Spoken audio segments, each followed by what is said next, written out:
Hello and welcome to the German New Medicine Stories podcast. May listening bring liberation and lightness to your healing journey. Please note that nothing that I or any of my guests say here is or should be misinterpreted as medical information or medical advice. These are personal stories, not prescriptions. So today I have another interview with someone who has known German New Medicine for a very long time. And Teresa starts by sharing the story of several heart attacks that she actually managed at home without any intervention because of what she knew about the 5 biological laws and the special biological program that she was running. And I just think this is a fascinating story. I mean, for so many reasons, but for one, that there's likely a lot more things that can be managed at home than we know, than we are used to, thinking can be managed outside of the medical system. Of course, with in-depth understanding of German New Medicine. And also that we actually really have no idea what symptoms would be like without fear, really, for most of us.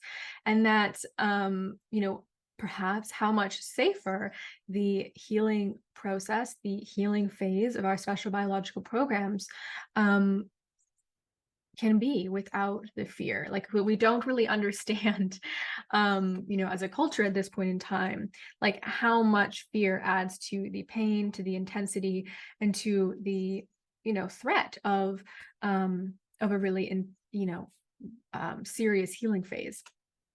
And so, yeah, we start with the heart attack story, and she also shares about the brain scan that she got. So, in German New Medicine, the brain scan is like, the ultimate diagnostic tool. Someone who is skilled at reading brain scans can look at a brain scan and see exactly, what symptoms someone has experienced throughout their entire life, what they're currently experiencing. And yeah, it's just neat to talk with someone who's actually, had a brain scan done and read through the lens of German New Medicine. And she also shares the story of a friend who resolved a strawberry allergy and sort of the whole process of unwinding that allergy. And then she also talks about her frozen shoulders after a divorce. So yeah, really just cool stories. Yeah, 2007. Okay. It was 2007, and I was invited by a client. I was doing some feng shui for a client in Vancouver, and she asked me if I would take a look at her health area in her home because she had just been diagnosed with breast cancer. And she was right-handed. It was on her partner's side. She had a lump, and she was going to go for conventional treatment. She'd been seeing a doctor, and she heard vis-a-vis that there was a woman in Vancouver by the name of Carolyn Markelin who was offering courses and lectures on cancers. And so she asked me, my client asked me if I would attend the meeting with her one evening. So I accompanied her to the meeting. And it was at that point that Carolina was describing the cancer and the 5 biological laws and how they move through the 2 phases and where there's cell loss and where there's cell proliferation and the difference between old brain and new brain and old cell formation styles and new brain formation styles as we went through our conflicts. So I was hooked. I just thought the most amazing thing I'd ever heard, because my mother had cancer her whole life. She was always fighting cancer, and Carolina was prepared to fight this cancer and survive. And once we spoke to Carolina, of course, there was no need to fight anything. A matter of understanding what the conflict was, how it was operating in the body, what the conflict active phase was going to be in terms of cell proliferation to deal with her nest worry, and then how it was going to unwind once she'd resolved her conflict. So I called a friend of mine and asked her to come over and take a look at the books, because I bought them from Dr. Hammer, actually from Ilsador Laker in Canada. I had bought the books and the charts and everything. So I invited my friend over to take a look at it, because she was German. I think you know her. And she was fascinated with the books. And after that, she met someone else who had heard of German New Medicine, and then someone else. So it was a succession of, synchronicities drawing us to her. And then she ended up, because she spoke German, she ended up calling Carolina, and Carolina mentioned that she was going to start offering classes in Vancouver. So we signed up and we took our first course with Carolina. And then Carolina moved to Austria. So Annalie Ellman took over her work training, and I trained with her for 4 years. I just kept going back to learn the course over and over. So this was in 2007. So it's been, 15, 16, 17 years now. What are we at? 2023. So I was training for face reading. I was already training in the States for 9-star key and feng shui. So I was doing a bunch of things. I took on a lot of programs at the same time. So it was in and out of German New Medicine, but having learned it once thoroughly through the first 4 years, I always had it as a backup. Even if I couldn't completely understand or remember exactly what the programs were, I did have some notes I could go back to check, because of my training with Annalie. But there was nothing. There was nothing for us other than Dr. Hammer's work. So we were starved for anything in English.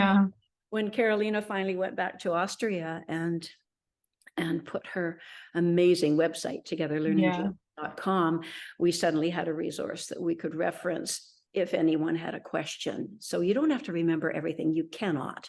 But once you know the 5 biological laws and the basics, then you always can look something up, and then you can quickly fall into the vernacular is very specific, and it's complicated for newcomers, but once you learn it, it's really easy to navigate her site and some of the other that's come out since. So that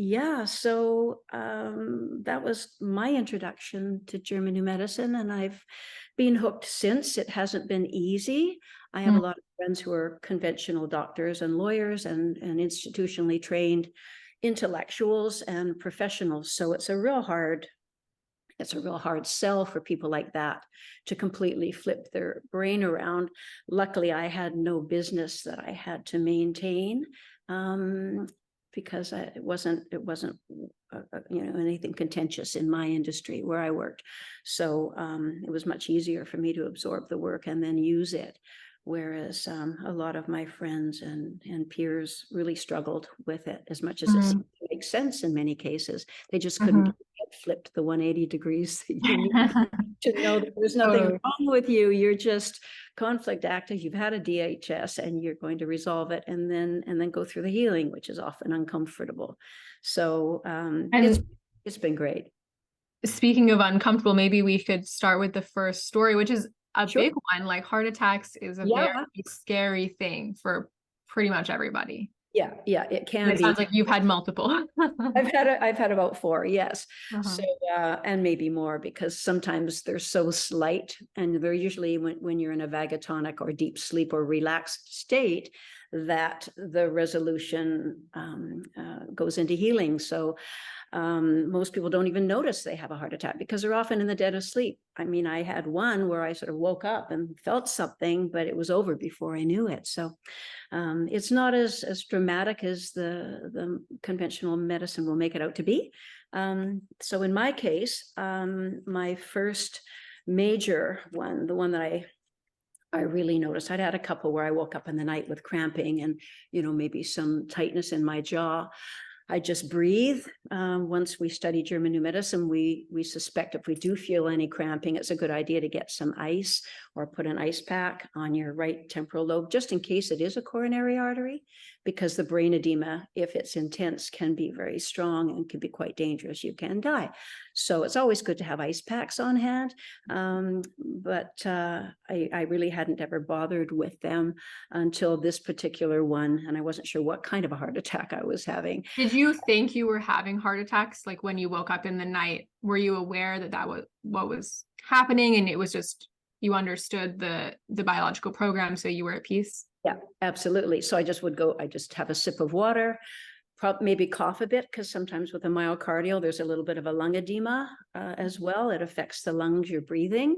So I'd have a little glass of, sip of water, and then I just lay down, breathe myself back out of tachycardia and into more of a normal heart rate, and then just go to sleep again. And my partner was lying next to me. I didn't bother him because I knew what was happening, and I just, went through it, went back to sleep, no panic.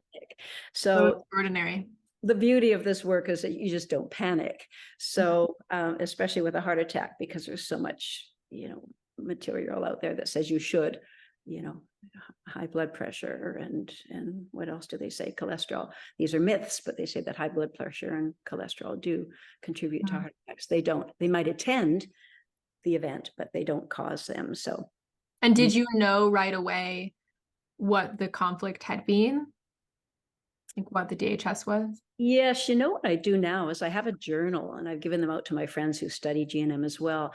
And if there's any event that is going to be a DHS or might likely be a DHS, I'll put it in my journal. I'll date it, and I'll describe the situation, and then I wait a few days to see what happens once I resolve it. So as I said, I had another heart attack this week. My boyfriend and I had a very serious discussion. His daughter is a doctor, and his other daughter is a lawyer. So they're very well informed on the other side of conventional, medicine and protocol, vaccinations and other preventative measures for certain diseases. So I was arguing with him, and we actually got quite heated, and I ended up walking home.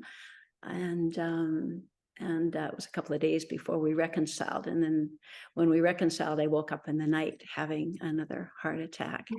Basically, I thought I was, something was happening in my chest. So I woke up, and it was at 4:59 in the morning. Most epicrises happen around 4 a.m., right? That's just when we're in our deepest sleep, apparently, and that's when a lot of people have their attacks, and it's a lot of times when people expire.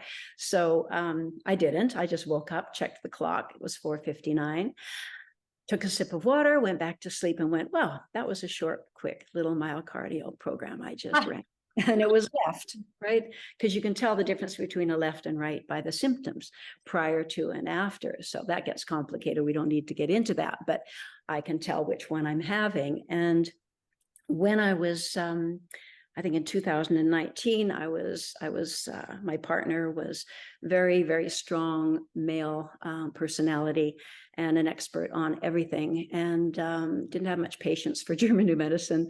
He'd, of course, go online and check out the websites on Dr. Hammer and his history. And, he had opinions about that, and therefore the work that I practiced and studied. So we would argue, and we would argue, and we would argue. And so we'd been arguing quite a bit. It was right as COVID was coming into being. And we had argued quite a bit. He had been diagnosed with a cancer, and he was going through treatment, which I didn't really approve of. It wasn't necessary, and it was invasive. So we were arguing about that. I was also finishing a project over at a client's summer place up Sunshine Coast, and it was very intense. I had deadlines. I was also renovating my home here, doing the kitchens and the bathrooms and the yard and a bunch of things. I was traveling. I ran a bit of a kidney collecting tubule program, and we were traveling to Egypt. And I was, nervous a little bit about traveling as well. So there was a lot on my plate, and my children had moved over and had a baby, and they wanted me to babysit quite a bit.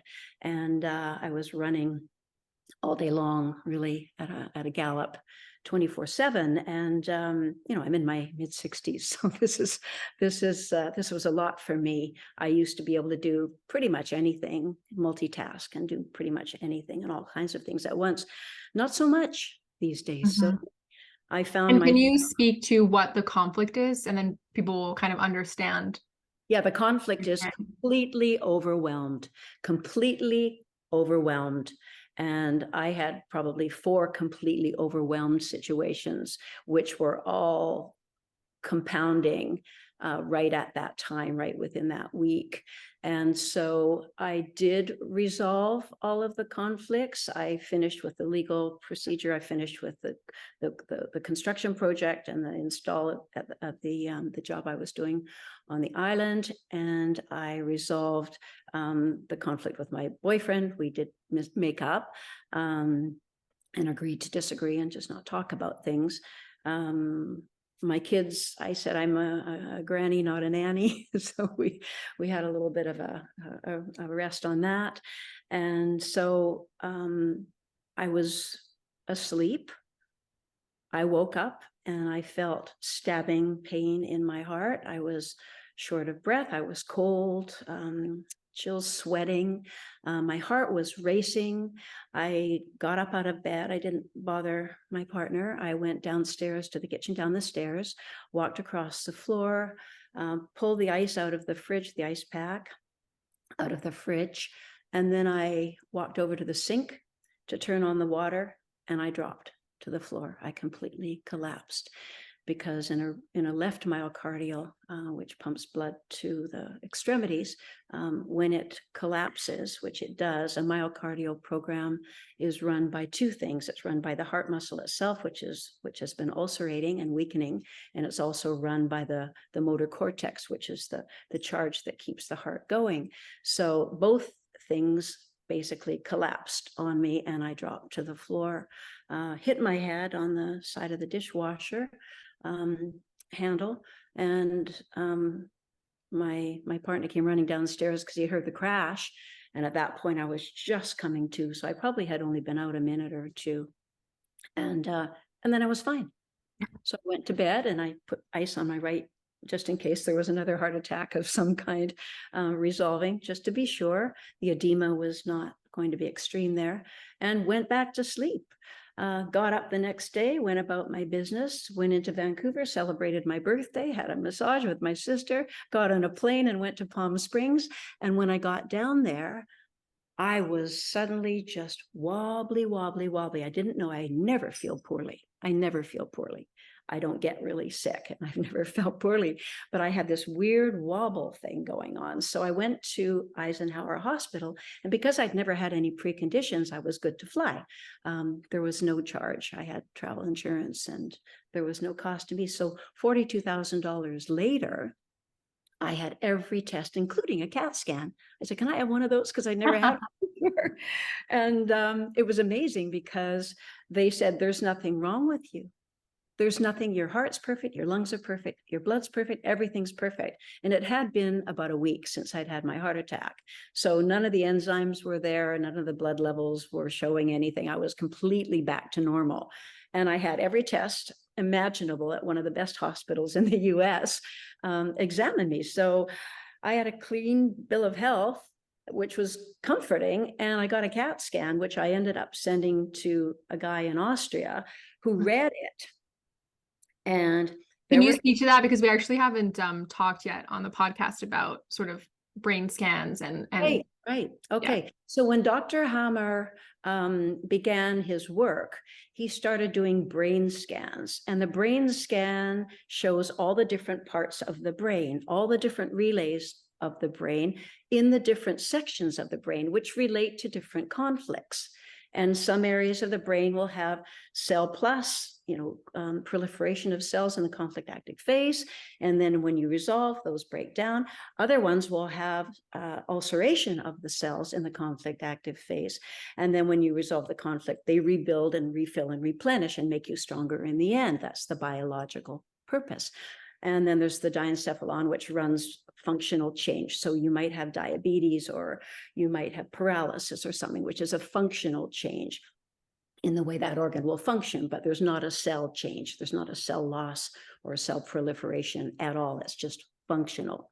So that is what Dr. Hammer discovered. And then when he started doing brain scans and slicing in visually into these different layers of the brain and different relays of the brain, he would notice little rings, little concentric ring formations that were sitting on all of the different relays. And he recognized that each one of these pertained to a very specific brain relay and a very specific DHS conflict shock. So he was able to put those together and figure out what stage you were at. So when they looked at my brain scan, they could see old fuzzy ones from my childhood and my teens. And they would describe the different conflicts that I'd had, never having met me, never having seen. And did it match your experience of symptoms? Of course. And there was a surprise one in there because I'd always thought my lower back pain had something to do with mechanical. Like lifting too much or bending too much or whatever. But they actually saw it. And that's how you can tell the difference between whether something's mechanical, whether you've poisoned, or whether you've eaten something wrong, or something's dropped on your arm and therefore it's broken, right? Then we know it's not a bone program you're running, it's actually an accident that you had. So it was fascinating to see that my lower back pain was actually a DHS, which means, DHS is, there's different programs running in the spine at different vertebrae. Each one is a different story. So my lower back indicated that I had been worried about not feeling supported, not feeling like someone had my back, or that I was concerned about finances, when I was young and I sang for a living. So it was not your traditional job. So there was always, looking for work, and there was always wondering what was coming, especially when disco hit. So there was very much a shock for me and a surprise that was a DHS and not a mechanical thing as I thought it was. So that was revealing, and the other conflicts which showed up. And what he saw were 3 rings of fairly recent heart attacks. One was right, one was left, and there was another one that had not been resolved yet, that was still in active formation, and it was clear and defined. So that was pretty fascinating. So I knew I was still conflict active with a conflict that was in overwhelm. I was still in overwhelm because I was still with this partner. I was still working. I was still dealing with grandchildren. I was still dealing with the renovations. So I had yet to resolve this conflict, and I had yet to have the mini heart attack, which I did have subsequent to the scan being read. So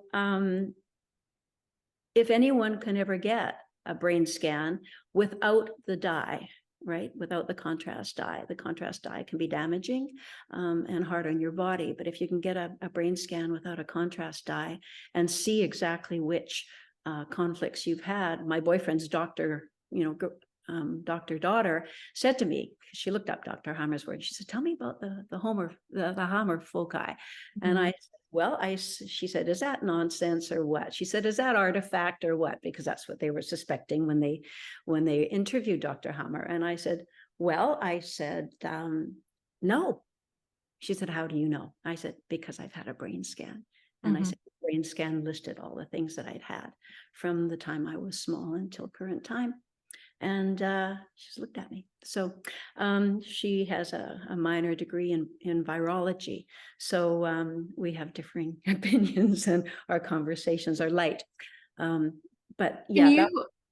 Would you mind just speaking to your experience? I mean, it's just so unique, right? And having this many years of like being so rooted in the 5 biological laws, but the thoughts that are going through your head in the moment that you're experiencing a heart attack, which for most people is like, oh my God, am I about to die? I need to go to the hospital. I'm not okay. And I'm just curious, like, does that even come up for you at all? Or are you so just like, I know what's going on, the thought doesn't even cross your mind? I'm curious what it's like to be in your head in those moments. Yeah, well, I know what's going on, and it doesn't alarm me. I mean, there is a potential that if I have enough heart attacks in my life, that my heart, because the myocardial program, the muscle is always stronger in the end, and you can end up with a very enlarged heart because the muscle keeps getting bigger and stronger. You can also run programs with the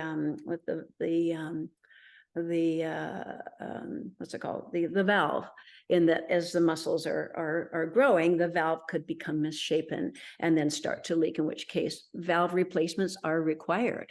So there are these potentials with each heart attack that I would have. And it's also true that if the conflict load had been large enough, a heart attack can also kill you. Like even if you know GNM. Of course it could. Of Yeah. course it could. But in a myocardial program, you don't really, I mean, other than being short of breath and a little weak, which, you know, you are, but you don't really notice that unless you know what to look for. There aren't really any symptoms in the conflict active phase other than those two. Whereas if you're having a coronary heart attack, or a coronary artery or a coronary vessel heart attack, you do get angina, cramping, angina pectoris in the conflict active phase. And that's the one that's most likely to be fatal. You'll have a lung embolism or a heart attack in the healing if it goes for longer than 9 months and it's intense. So we always recommend, if you have had, and this is where you have to be very careful in German medicine, not to resolve everything, all of your territorial conflicts, because if you do and you've had angina for a long period of time, more than 9 months, when you do resolve that conflict, it will likely be fatal. So it's recommended to downgrade the conflict, but not to resolve it entirely. And Dr. Hammer had some interesting interviews about how to advise people who were past the safe zone.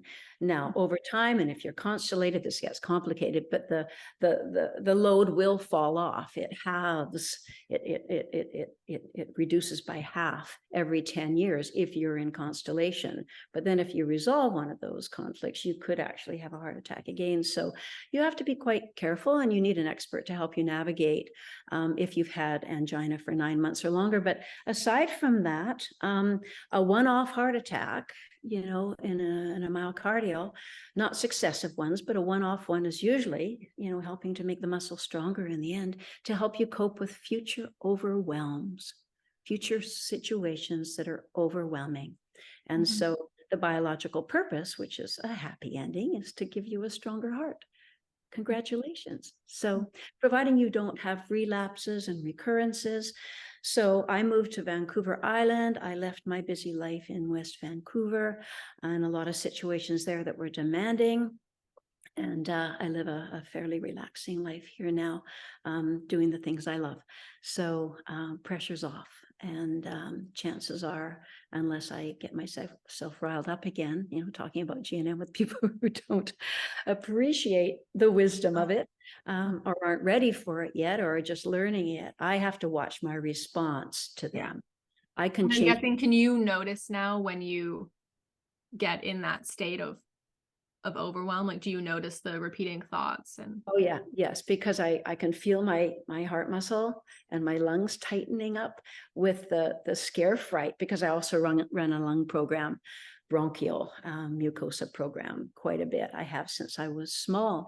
So I had scare frights when I was a kid and territorial fears running. So I probably even run a constellation on that, which is a bit of paranoia. There are some frontal fear things that I still deal with. So I just change my mind. I watch my thoughts. I pay attention to how much I focus on some of these negative stresses and allow them to impact on me. So I tend to try to associate with people who agree with my perspective, as opposed to taking on people that put me into confrontative kinds of conversations. And that's difficult these days with all of the information that's out there, with us having a different point of view in German medicine. Yeah. Wow. I mean, there's just, it's such a powerful story, like something that's not, and not at all to diminish, you know, what it like, there's, you know, to compare different programs, but like, let's say eczema versus a heart, like just the kind of conditioning that we have in the culture around different symptoms. And just so neat to consider that there is a way of living in it and information that you can know, where you can experience a heart attack and just be with it, and like it's all good and everything's fine and I'm going back to bed. Let it pass. Yes, and it is the vital organs that we need to be more conscious of, because, when we get vital organs involved in DHSs, there is, lots of opportunity for dangerous situations. So knowing all of that, we know which situations, if we're so inclined to stress around certain things and be conflict active around certain things, to avoid those things, or to limit our exposure to them, or change our perspective as to how we're going to perceive the conflict, how we're going to react to it, so that it doesn't affect us quite so intensely. So the other one I wanted to share with you is a story of a friend of mine who has started studying German medicine with me last year. And she had a 35-year-long, not quite anaphylactic, but very extreme strawberry allergy. So when she started to study German medicine, and she realized that there is no such thing as an allergy to an item or a food or an airborne particle or a drink or any other thing that you can ingest, inhale, touch, whatever. Once she understood that, she realized that she didn't need to have her strawberry allergy anymore. And she said, "Can you help me with that?" And I said, "Well, sure." I said, "But I think the premise is that you really must believe that your psyche is causing this, that you're just running tracks and triggers around your strawberry avoidance.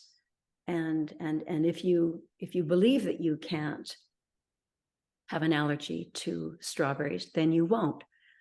And she said, "Well, how do we do this?" And I said, "Well, let's start." I said, "Go out and buy a box of strawberries." And I said, with a lid. I said, with, a lid. And I said, "And put them in the fridge." I said, "Don't touch them, just put them in the fridge."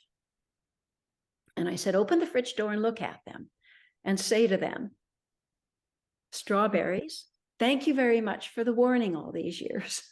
But I don't need you to give me a warning any longer.'" And then the next day, I said, the next day, open the fridge again. And I said, "Take the lid off and look at them and tell them the same thing."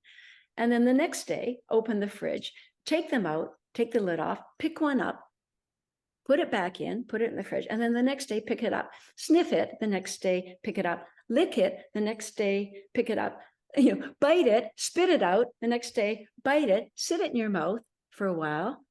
Make sure you're still telling it that you don't need it anymore, and there's no reason for it to be reacting in your body any longer. Yeah. And then the next day, I said, "Pick up the strawberry, put it in your mouth, chew it and swallow it and say, 'Thank you. I think we're done.'" So she did that. And it's been 3 months. She is having strawberries for breakfast. She's having strawberries in her smoothies. She's having strawberries. She used to be able to, in order to avoid them, she would have to read all the packaging of products, dried things and chocolate bars and candy bars and things like that, and snack bars, to make sure there was no strawberry in there. Now she eats anything. She doesn't have to worry about it anymore. And so she is now advocating to everyone that they have to study German medicine, because everyone that thinks they have a wheat allergy, or thinks they have a pollen allergy, or thinks that they have, I don't know, you name it, a dairy allergy. This is an interesting example, because it's from what you shared anyways, it doesn't sound like she was delving into her past to find what the conflict shock was in relationship with the strawberry. She just went right to the now moment in relation to the strawberry. She actually realized before we did this exercise what the conflict was. Okay. She was married to a fellow whose mother told him, when he proposed to my friend, that he was marrying beneath him. And one day after they were married, the mother lived in another city. She came to stay with them. And my friend was sitting at the breakfast table. She had a bowl of strawberries in front of her, and her mother-in-law said something pretty offensive to her, quite derogatory. Mm-hmm.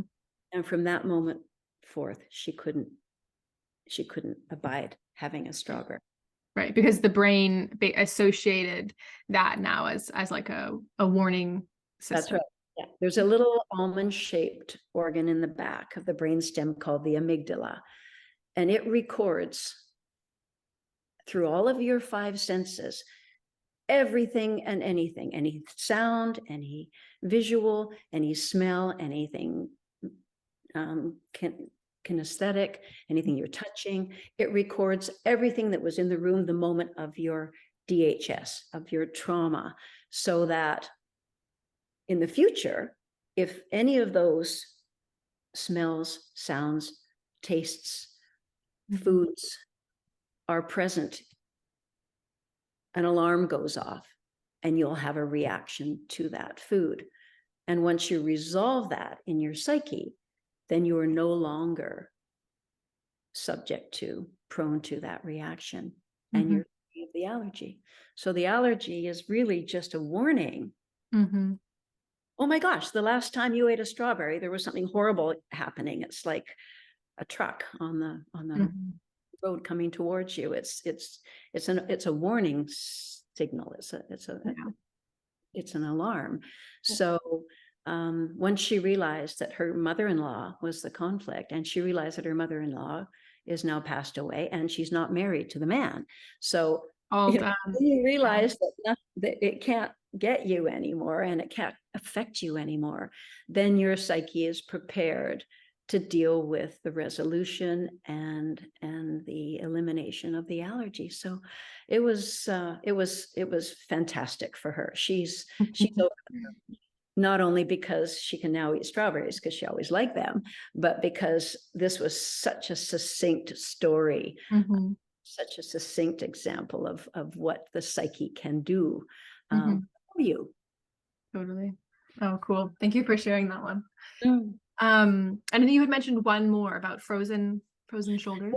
Yes. Well, when I was 45, I left my husband. He had a situation, and I left my husband, and I had 2 children at the time, and I had seen them through a couple of their friends' divorces, and I think I remember saying to them, that will never happen to us, because I believe in marriage and commitment and an honoring of that commitment. So I didn't really see it coming, and so when I left, I had self-evaluation in relationship to relationship, and I'm a right-handed female. Which is the shoulders for just if people are seeing you on the podcast. That's right. Okay. Yeah. Shoulders, the self-evaluation is specifically like, I'm a bad ex. Yeah. I'm a bad wife. I'm a bad mother. So because my children, my husband ended up seeming to agree with the situation, but then sort of subversively turned my children against me and set up some scenarios that were pretty difficult for all of us. And because I'd been the one to initiate the breakup, I am sensitive emotionally, and I took this again on another self-evaluation, their self-evaluation program. So when I resolved with my children, this shoulder froze. It actually collapsed right in on itself. And the doctor said, well, you're going to have surgery because it's basically so set into the socket that we don't think we can ever get that out naturally. And I said, well, I'm not going for surgery. I'm going to rip it out. So it took me 3 years to rip it out. And it was excruciating, but I did it every morning and every night for about an hour and a half every morning. It was my own physiotherapy. And I pulled this one out, only to be faced with the next one then going into healing. So the one on my partner's side went into healing because we had resolved some of the things with our breakup and arranged some of the situation much more to our satisfaction. So there was a resolution there. So my kids forgave me, my husband and I reconciled.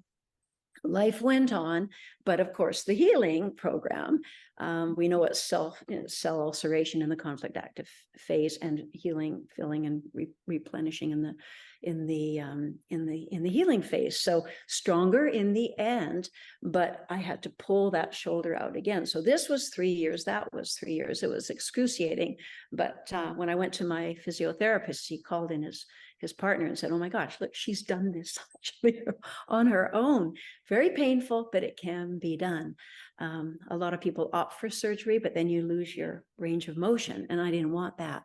So he said, "You can do this," but he said it's going to be difficult. So that was the other program that I ran for about 6 years, 3 and 3, one side, and then the other children, and then my partner's side.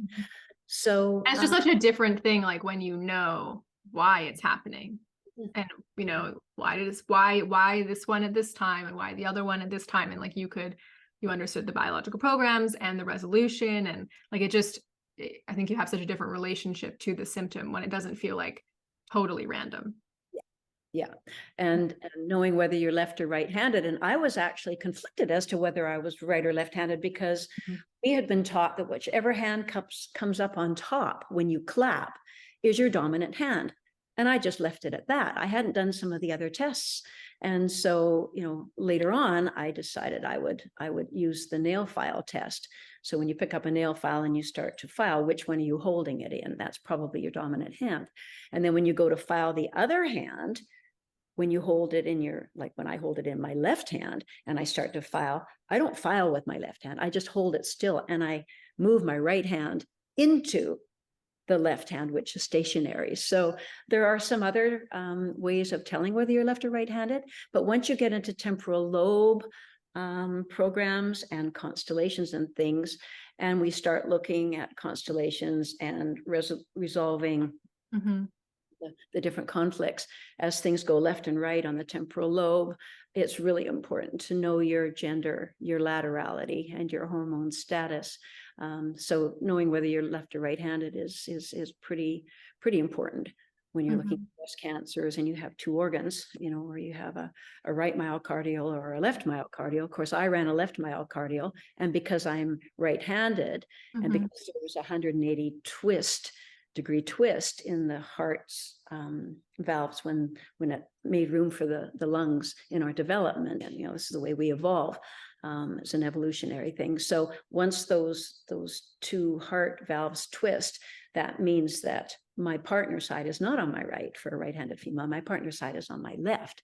So that's a little bit of a complicated twist, so to speak, when it comes to knowing which myocardial program you're running in relation to whom. Oh, thank you so much. Do you have anything else you want to share to finish? I just think it's wonderful that you're doing these sessions with people on German New Medicine, because the more we can watch case studies, the more we can embrace the work and apply it in our lives. Thank you for listening. If you want to reach out to Teresa, I'm going to put her website in the show notes. She's totally open to connecting with people.